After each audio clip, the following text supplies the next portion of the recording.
Salut à tous, c'est Gnanus Superzing. Alors après avoir visité le musée Ferrari à Maranello, nous sommes maintenant à Modène pour visiter le musée Enzo Ferrari. Alors là, juste derrière moi, il y a l'Officina Meccanica Alfredo Ferrari, l'atelier du père d'Enzo Ferrari, là où tout a commencé en fait. Et collé à l'atelier, la maison où est né Enzo Ferrari. Voilà, donc ça va être l'occasion de comparer avec le musée de Maranello. Et c'est parti.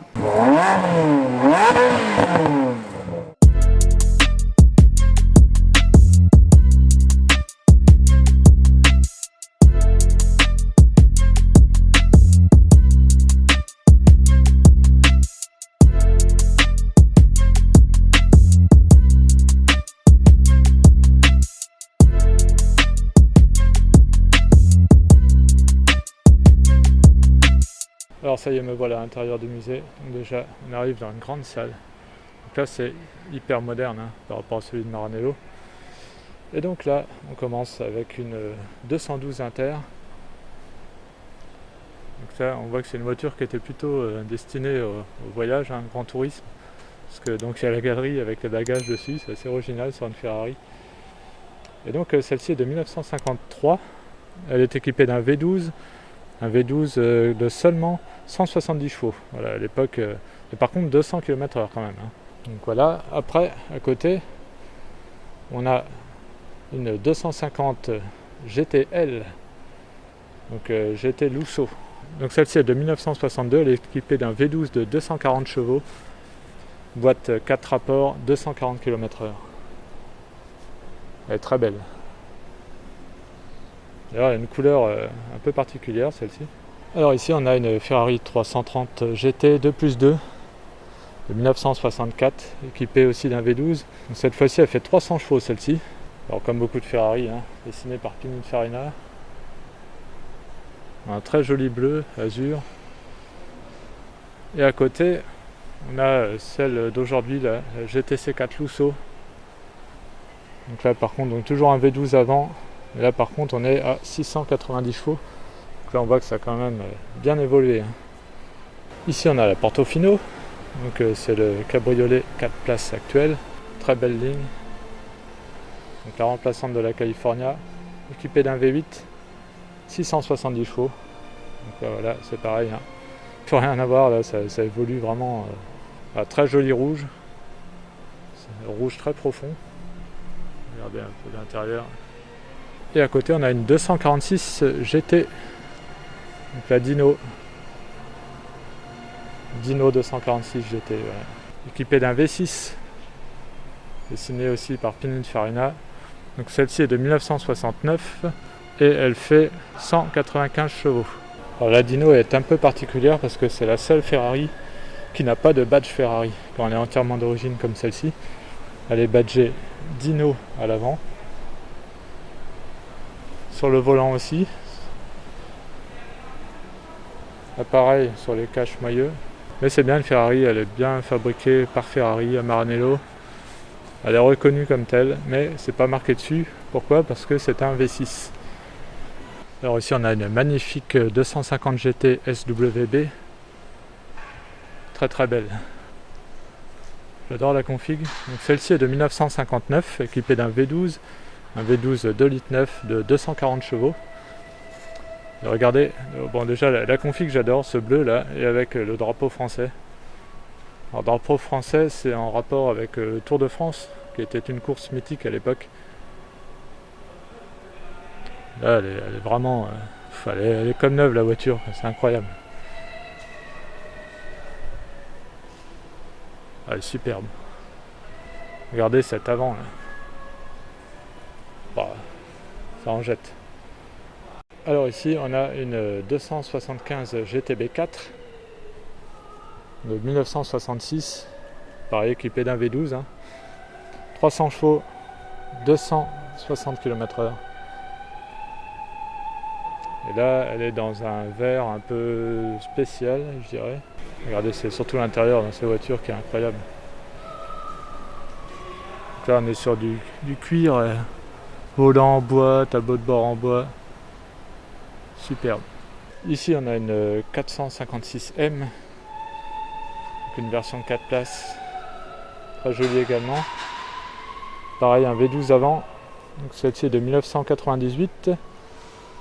et 442 chevaux. Et c'est les dernières Ferrari à avoir les phares en pop-up. Donc là voilà, on peut voir que l'intérieur est vraiment superbe. Donc deux petites places à l'arrière. Voilà, très belle voiture. Ensuite ici on a une 599 GTB Fiorano, donc V12 avant, et de 2006, 620 chevaux, celle-ci. Donc la remplaçante de la 550 Maranello, enfin de la 575e Maranello pardon, et qui a été remplacée ensuite par la F12 Berlinetta. Alors ici on a une Ferrari 612 Caglietti. Elle a fait une espèce de rallye en Chine, si je comprends bien. Donc 15 000 km pour aller jusqu'en Chine. Donc elle est de 2004, elle est équipée d'un V12 en position avant de 540 chevaux. Et donc c'est une 4 places, c'est celle qui a remplacé la 456 qu'on a vue tout à l'heure. Ensuite la 612 Caglietti a été remplacée par la FF. Donc c'est celle-ci qui était alors FF pour fort. Donc il y a 4 roues motrices, donc équipée d'un V12, pareil en position avant, 660 chevaux dans celle-ci. Très jolie, hein, franchement j'adore. La FF, très belle. Donc là on a toujours 4 places.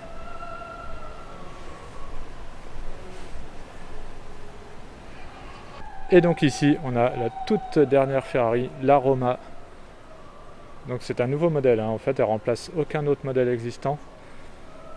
C'est un petit peu, on va dire que c'est l'entrée de gamme du coup de chez Ferrari. Donc elle vient de sortir, donc j'en ai vu pas mal à Maranello qui tournait, sortait des chaînes de distribution. Alors c'est une voiture qui a fait beaucoup parler à sa sortie parce que beaucoup disaient, et moi le premier, qu'elle ressemble à une anglaise, qu'elle fait pas trop italienne, qu'elle fait plus anglaise.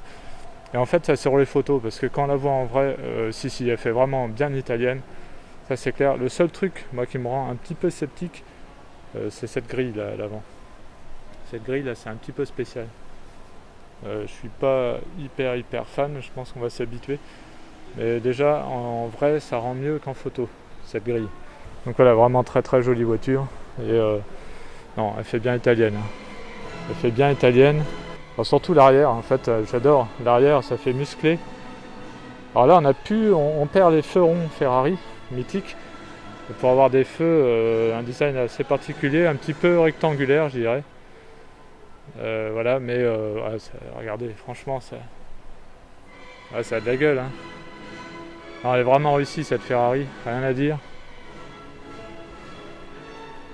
Très belle. Alors pour les specs quand même, donc elle est de 2020 déjà, forcément, elle est équipée d'un V8 3 litres 8 de 620 chevaux. Donc c'est énorme déjà. Alors ensuite ici on a une Ferrari F430 Spider, donc de 2005, 490 chevaux, V8 en position centrale arrière. Ensuite elle a été remplacée par la 458 Italia. Donc ici, très joli jaune. Je suppose que c'est le Gallo Modena, hein, vu qu'on est à Modène. Celle-ci elle est de 2009. Et là, donc toujours V8 en position centrale arrière, sauf que là la puissance est passée à 570 chevaux. Vous voyez un peu l'évolution. Alors comme vous le savez sûrement, donc à partir de celle-ci, moi j'aime un peu moins, alors non pas à cause du design, mais parce qu'on passe aux boîtes à double embrayage. Et voilà, je suis pas fan. Alors là, attention, ici on a une F12 TDF. Donc la version hardcore de la F12 Berlinetta. On la reconnaît facilement avec ses ouïes là, sur les ailes arrière. À l'arrière aussi, là, on a une bande noire, extracteur d'air là. Incroyable. Et donc celle-ci elle a un V12 avant de 780 chevaux. Donc voilà, un engin de fou. Beaucoup plus musclé que la F12 Berlinetta classique. Alors ici on a une California. Donc la California c'était celle d'avant la Portofino, cabriolet avec des places à l'arrière, alors toute petite. Hein. Donc elle est de 2008 et elle est équipée d'un V8 avant de 460 chevaux. Donc ça c'était l'entrée de gamme Ferrari à l'époque.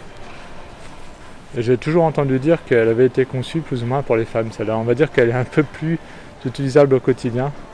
Donc voilà, dans ce musée, c'est différent de celui de Maranello, puisque là, il n'y a pas d'hypercar, c'est que des voitures un peu plus communes, entre guillemets. Même s'il y a vraiment du lourd, hein, comme la 250 GT là-bas, là, qui vaut plusieurs millions. Là, c'est pareil, hein, la 275 GTB, elle en a pour plusieurs millions. Mais voilà, on va dire que ce sont des voitures plus communes. Bon, aussi, on a aussi la F12 CDF, là-bas, en jaune, là, donc, qui coûte pas mal d'argent. Et donc la Roma là, que plus je la regarde et plus j'adore en fait. Voilà, après par contre je pense que c'est un peu trop GT, je pense que c'est plus typé confort hein, celle-ci, mais ouais, elle est magnifique, franchement très réussi. Dernière vue d'ensemble de ce grand hall magnifique. Alors maintenant nous sommes dans l'atelier Alfredo Ferrari, là où tout a commencé en fait. Et là, nous avons une 488 Pista, voilà, qui est exposée là. Donc la version sportive de la 488, très agressive. Et à côté, on a une Formule 1. Une Formule 1 des années 80-90. Voilà, donc on voit qu'elles ont bien changé hein, par rapport à celles que je vous ai montrées à Maranello. Voilà, l'intérieur est très simple par rapport aux Formule 1 modernes. Voilà, on peut voir que là, tout ce qui était travaux aérodynamisme était beaucoup plus simple que ce qu'on peut voir maintenant avec des petites ailettes de partout. Là, c'était vraiment simplifié au maximum. Alors là, on a tous les moteurs turbo de Ferrari. Alors ici, nous avons un V8 turbo 2 litres de 220 chevaux de 1982 qui était dans la 208 GTB et GTS. C'était une voiture qui était destinée à l'Italie à cause des taxes sur les voitures de gros cylindrée. À côté, on a un V8 biturbo 2 litres 9 de 478 chevaux de 1987. Et en fait, c'est juste le moteur de la F40. Après, on retrouve encore un V8 biturbo de 3 litres 9 610 chevaux, là beaucoup plus récent. C'est celui de la GTC4 Lusso T, puisque la GTC4 Lusso existe en V12, mais aussi en V8 turbo. Et après, on a le V8 biturbo 3 litres 9 également, là à 670 chevaux de la 488 GTB. Alors maintenant, on a une alignée de moteurs de Formule 1 de chez Ferrari. Alors on commence avec un V6 1,5 litre de 1981 qui faisait quand même 540 chevaux. Après, on a un V12 3,5 litres de 1990 et là, il faisait 680 chevaux. Ensuite, on a commencé à baisser en nombre de cylindres, donc avec un V10 3 litres de 2000 et là, par contre, on est quand même à 805 chevaux. Et après, en 2007, malheureusement, on passe au V8 2 litres 4 seulement, donc petite cylindrée, mais par contre, on a 750 chevaux.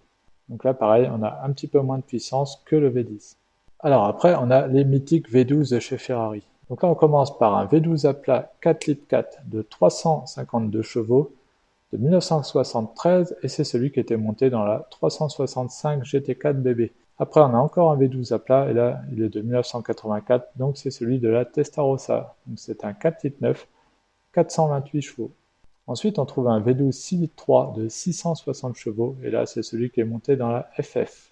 Et pour finir, on a le V12 6 litres 5 de 800 chevaux, que l'on trouve actuellement dans la 812 Superfast. Alors après, on passe au moteur V8. Alors on commence ici avec un V8 3 litres 5 de 380 chevaux, et c'est celui qu'on trouve dans la F355.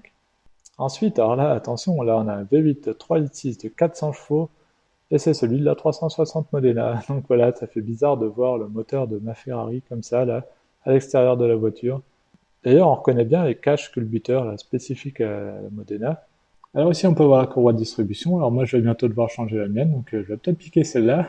Et après, donc on a le V8 de la F430. Cette fois, on passe à un 4 litres 3. Et par contre, là, on passe à 490 chevaux. Et ensuite, on a un V8 de la California. Alors après, là, on a d'autres moteurs assez spécifiques. Donc là, on a un monocylindre, un monocylindre Formule 1 de 1992. Alors ça, je sais pas trop ce que c'est, ce truc. Et à côté, on a un 3 cylindres. Bon, c'était un proto qui date de 1994. 130 chevaux. Bon, je sais pas trop ce que c'est non plus. Et après, on a un V6 de 1994. Bon, peut-être pour la Formule 1. Et donc en parlant de V6, là on a une 206 GT Dino, donc le modèle d'avant la 246 GT Dino qu'on a vu tout à l'heure, et donc forcément équipé d'un V6. Alors ici incroyable, on a le premier moteur Ferrari, puisque c'est celui qui était monté dans la 125S, donc la première Ferrari de l'histoire, de 1947. Voilà, on a son moteur ici. Alors là, on a une reconstitution du bureau d'Enzo Ferrari.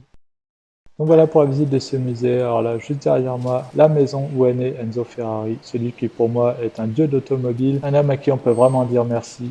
En tout cas, ça fait vraiment quelque chose d'être là, voilà, il y a une émotion. De se dire que Kenzo est né là, juste là, derrière, dans cette maison, c'est incroyable. Donc pour comparer avec celui de Maranello, ici on trouve surtout des voitures plus populaires, il y a moins de hypercars, mais par contre ça raconte vraiment l'histoire de Ferrari, d'Enzo Ferrari. Donc voilà, c'est assez intéressant. Voilà, en tout cas, si vous avez aimé la vidéo, n'hésitez pas à lâcher un pouce bleu, n'hésitez pas aussi à vous abonner si ce n'est pas déjà fait, et activer la petite cloche pour être au courant dès que je mets une nouvelle vidéo. Et on se retrouve à très bientôt sur Toute Berzingue. Allez, salut!